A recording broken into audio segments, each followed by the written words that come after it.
ನಮಸ್ಕಾರ. ಗುರು ಬ್ರಹ್ಮ ಗುರು ವಿಷ್ಣು ಗುರುದೇವೋ ಮಹೇಶ್ವರ ಗುರು ಸಾಕ್ಷಾತ್ ಪರಬ್ರಹ್ಮ ತಸ್ಮಾ ಶ್ರೀ ಗುರುಭ್ಯೋ ನಮಃ. ಈ ದಿನ ಪ್ರತಿಯೊಬ್ಬರು ಕೂಡ ಈ ವೈಟ್ ಪೇಪರ್ ಥರನೇ ಇರೋದು. ಮೂಲತಃ ನಾವು ಹುಟ್ಟಿದಾಗಿನಿಂದ ನಮ್ಮ ಸ್ವಭಾವಗಳು ಭಾವನೆಗಳು ಎಲ್ಲ ಇದೇ ಆಗಿರುತ್ತೆ. ಬಟ್ ಕ್ರಮೇಣ ಇದರ ಸ್ಥಿತಿ ಏನಾಗುತ್ತೆ ಅಂದರೆ, ಈ ಒಂದು ಬಿಳಿ ಪೇಪರ್ ಯಾವ ಸ್ಮೆಲ್ಲು ಇಲ್ಲ, ನೋಡ್ಲಿಕ್ಕೂ ಪರಿಶುದ್ಧವಾಗಿದೆ ಅಲ್ವಾ. ಇದು ಯಾರ ಹತ್ತಿರ ಹೋದರೆ ಬೇರೆ ಅವರ ಥರ ಪರಿವರ್ತನೆ ಆಗುತ್ತೆ. ಇದು ಒಂದು ನಿಯಮ ನೋಡಿ. ಫಾರ್ ಎಕ್ಸಾಂಪಲ್, ಉದಾಹರಣೆಗೆ ಮಿಠಾಯಿ ಅಂಗಡಿಗೆ ಹೋಯ್ತು ಅಂದರೆ, ಆ ಅಂಗಡಿಯವರು ಈ ಪತ್ರಿಕೆಯನ್ನು ಏನು ಮಾಡ್ತಾರೆ ಹೇಳಿ, ಅಲ್ಲಿರೋ ಪಕೋಡ, ಬಜ್ಜಿ, ವಡ, ಏನೇನು ಐಟಮ್ ಇದೆಯೋ ಅದೆಲ್ಲವನ್ನು ಈ ಪತ್ರಿಕೆಯಲ್ಲಿ ಕಟ್ತಾರೆ. ಅದೇ ಇನ್ನೊಂದು ಫಿಶ್ ಶಾಪ್ಗೆ ಹೋಯ್ತು ಅಂದ್ಕೊಳ್ಳಿ, ಡ್ರೈ ಫಿಶ್ ಶಾಪ್, ಆ ಅಂಗಡಿಯವರು ಇದೇ ಪೇಪರನ್ನು ಆ ಒಣಗಿರೋ ಮೀನನ್ನು ಕಟ್ಟಿ ಪ್ಯಾಕ್ ಮಾಡ್ತಾರೆ. ಈ ಪತ್ರಿಕೆ ಯಾವ ಸ್ಮೆಲ್ ಪಡ್ಕೋತೋ? ಮೀನಿನ ಸ್ಮೆಲ್ ಪಡ್ಕೋತು. ಮಿಠಾಯಿ ಅಂಗಡಿಗೆ ಹೋದಾಗ ವಡ, ಬಜ್ಜಿ, ಮಿರ್ಚಿಯ ಸ್ಮೆಲ್ಲನ್ನು ಪಡ್ಕೋತು. ಬಟ್ ಇದರಲ್ಲಿ ಈ ಪತ್ರಿಕೆ, ಈ ಬಿಳಿ ಪೇಪರ್ನ ತಪ್ಪೇನಾದರೂ ಇದೆಯಾ? ಇದಕ್ಕೇನಾದ್ರೂ ನಿಜವಾದ ಸ್ಥಿತಿ ಅದಾಗಿತ್ತಾ ಹೇಳಿ? ಆಗಿತ್ತಾ? ಇಲ್ಲ ಅಲ್ವಾ.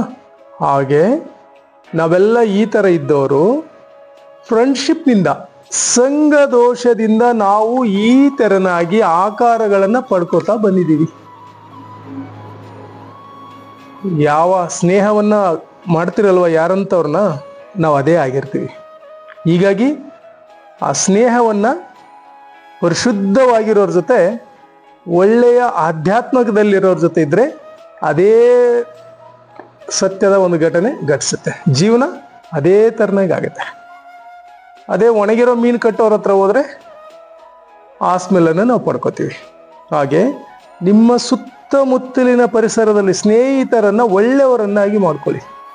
ಇಲ್ಲ ಅಂದರೆ ಅವರು ತಮ್ಮ ಬ್ಯಾಡ್ ಕರ್ಮಸ್ ಇದೆಯಲ್ಲ, ಆ ಬ್ಯಾಡ್ ಕರ್ಮದ ಜೊತೆ ಇದು ಹಂಗಾಗ್ಬಿಡುತ್ತೆ. ಪ್ರತಿಯೊಬ್ಬರ ಜೀವನ ಇದೇ ಆಗಿದೆ, white paper. So you should take, ಏನು ತೊಗೊಂಡಿರಲ್ಲ, ಸ್ನೇಹ, ಸಂಬಂಧ, ಬಂಧು ಬಳಗ, ಅವರ ಭಾವನೆಗಳನ್ನು ನೀವು ಸ್ವೀಕರಿಸಿರಲ್ಲ, ಅವತ್ತು ನೀವು ಆಕಾರವನ್ನು ತೆಗೆದುಕೊಂಡಿರಿ. ಬ್ಯಾಡ್ ಕರ್ಮಸ್ ದೇರ್. ಸೊ ಹೀಗಾಗಿ ಒಳ್ಳೆಯ ಕರ್ಮಗಳನ್ನು ಮಾಡಿ. ಒಂದು ಮಿತಭಾಷೆಯನ್ನಾಗಿ ಮಾಡಿ. ಯಾವುದು ಮಿತಭಾಷೆ?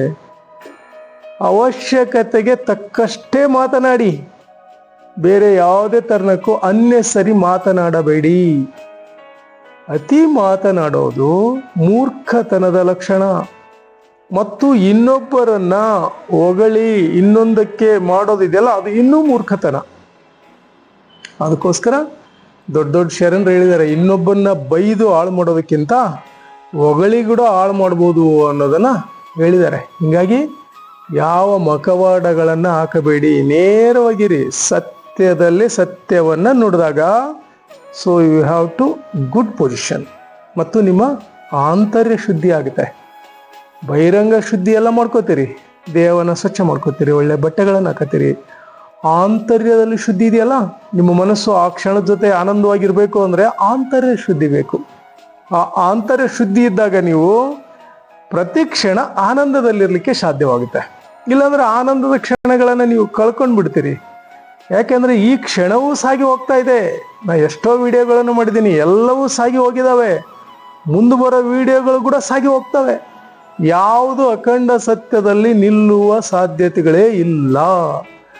ಅದಕ್ಕೆ ಅಲ್ಲಮ ಪ್ರಭುಗಳು ಹೇಳಿದಾರಲ್ಲ, ಬಯಲೊಳಗೆ ಬಯಲು, ಮಹಾಬಯಲು, ಬಟ ಬಯಲು, ಕಡೆಗೆ ಗುಹೇಶ್ವರನೆಂಬ ಲಿಂಗು ಕೂಡ ಬಯಲಾಗಿತ್ತು ನೋಡ ಅಂತಾರೆ ಅವರು.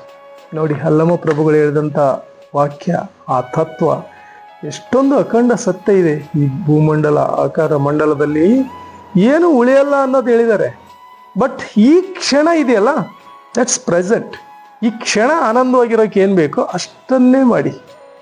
ಬೇರೇನು ವಿಚಾರ ಮಾಡಬೇಡಿ. ಆಧ್ಯಾತ್ಮಿಕದ ಸೂತ್ರಗಳಲ್ಲಿ ಇದು ಅದ್ಭುತವಾದ ಲಕ್ಷಣ. ಹೀಗಾಗಿ ಬೇರೆ ಬೇರೆ ಆಧ್ಯಾತ್ಮಿಕ ಸೂತ್ರಗಳ ಜೊತೆ ತಮ್ಮ ಜೊತೆ ಬರ್ತಾ ಇರ್ತೀನಿ. ಓಕೆ, ಧನ್ಯವಾದಗಳು.